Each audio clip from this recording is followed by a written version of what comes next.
Département en particulier du Lot qui a vu le plus beau mouvement pacifique mondiaux, les citoyens du monde, et Saint-Cyr-la-Popie en particulier. Donc surtout depuis que Gérard avec ses équipes préside à son destin, on a vu que là de nouveau des choses ambitieuses et en même temps très ancrées dans les territoires pouvaient se développer. Donc, comme passionné depuis adolescent par le surréalisme, André Breton en particulier, avec l'aide de Sylvain Lacaze, de très lointaine extraction lotoise, donc on s'est démené. Gérard, qui aime les gens justement qui se démènent, voilà, nous a tout de suite invités, sans même qu'on se connaisse, pour présenter ce projet.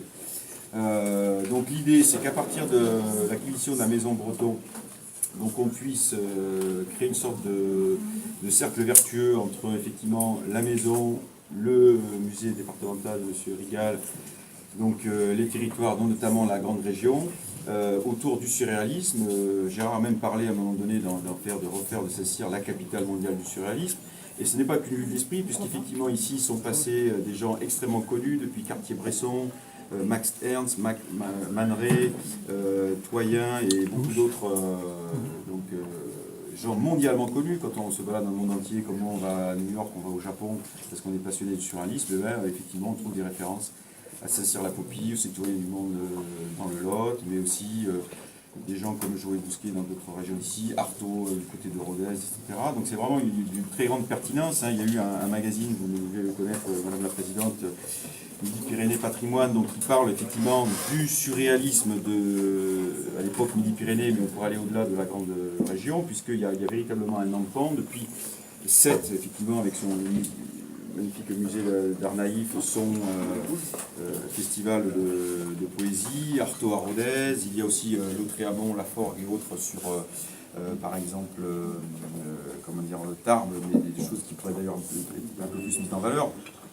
Là, et ceci depuis très longtemps, hein, il faut savoir ici, on est dans le berceau des troubadours, dans toute cette grande région, auquel Breton était très attaché, puisqu'il pensait qu'une des solutions poétiques aux problèmes du monde pouvait être de revenir à une forme d'amour courtois occitan hein, dans ses textes.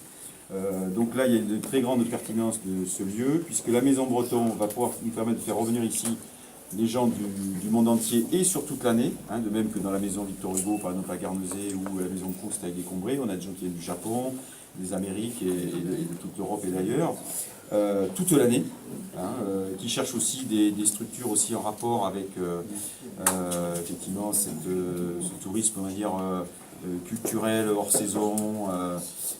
Donc ça peut être très très intéressant pour nous ici à Saint-Cyr, la mémoire du surréalisme et le département et la région.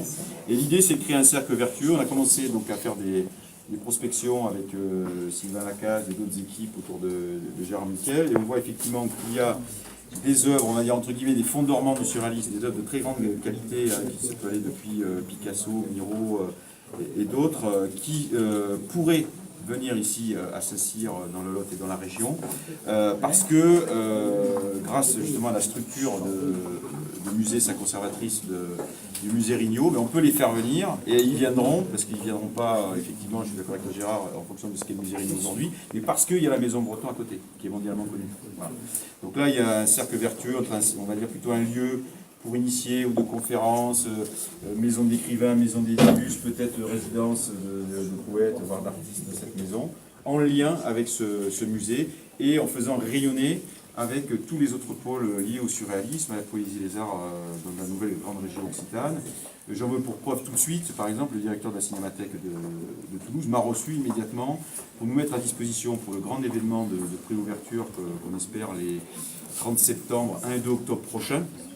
Donc vous êtes messieurs tous cordialement invités. Nous aurons des inédits, des rushs de films tournés par les surréalistes, dont Breton et d'autres, qui ont été faits à Saint-Cyr-la-Popie, qui seront projetés ici à Saint-Cyr, avec des gens très prestigieux qui viendraient, comme André Dussolier par exemple, pour faire des lectures, qui nous a soutenus dès le départ dans notre projet, mais aussi Marcel Bozonnet, qui est l'ancien directeur de la Comédie Française, qui viendrait avec ses comédiens aussi ici pour faire des lectures, et donc lancer ce projet, ce cercle vertueux, en espérant, mais je suis persuadé par votre éclairage littéraire dont j'ai pu apprécier les échos tout à l'heure, de choses que je ne connaissais pas, en lien par exemple avec Saint-Exupéry, qu'on pourrait faire réussir cette belle initiative.